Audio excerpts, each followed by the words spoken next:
Uh,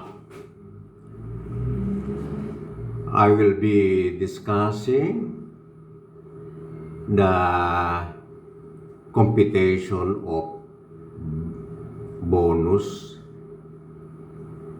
after bonus, and after the income tax. The following is the approach to be done to be able to compute the actual bonus amount. The bonus is 10% and the income tax rate is 35%.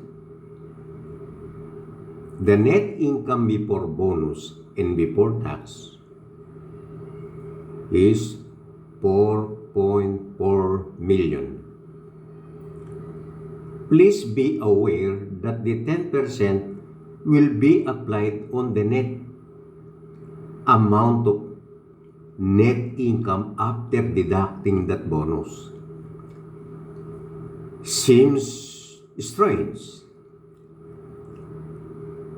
because how can you get the bonus amount to be deducted to the net income if you have not yet determined the actual bonus? Because of this, you have to compute the equivalent ratio of the bonus rate of 10% for the bonus to be multiplied to the net income after that bonus. So you have to convert the 10% to as equivalent percentage.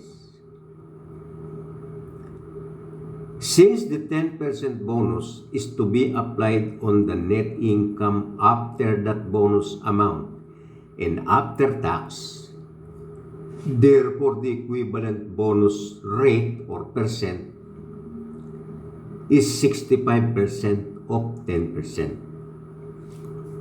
The 65% is a result of reducing the 10% by 35% tax rate. So 10% multiplied by 35% is 3.5%. So the 10% will be reduced by 3.5% and becomes 6.5% as the equivalent rate of bonus instead of the 10% for the meantime.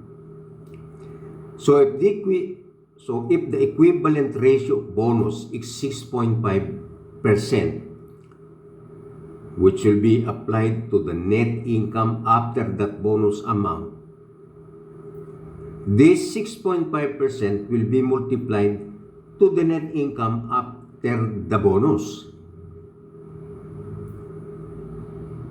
So if the bonus equivalent rate is 6.5%, which will be multiplied to the net income after the bonus, therefore, the net income after the bonus is the base and to be represented by 100%.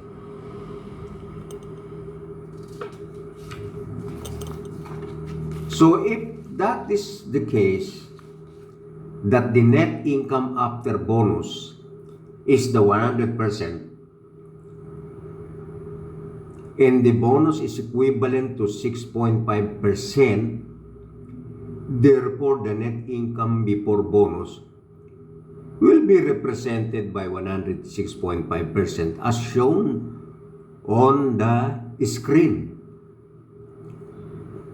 That the 6.5% is added to 100%, or 100% is added to 6.5 to arrive at the net income percentage, which is 106.5%. If 106.5% is the equivalent percent of the net income before bonus, Therefore, by mere dividing the 4.4 million net income by 106.5% will result to the net income after deducting the bonus amount.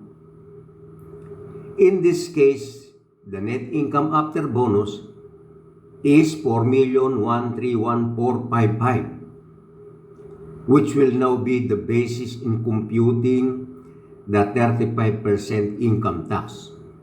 And so the tax is 1,446,009. Take note that the income tax is always computed after all expenses are deducted, including bonus.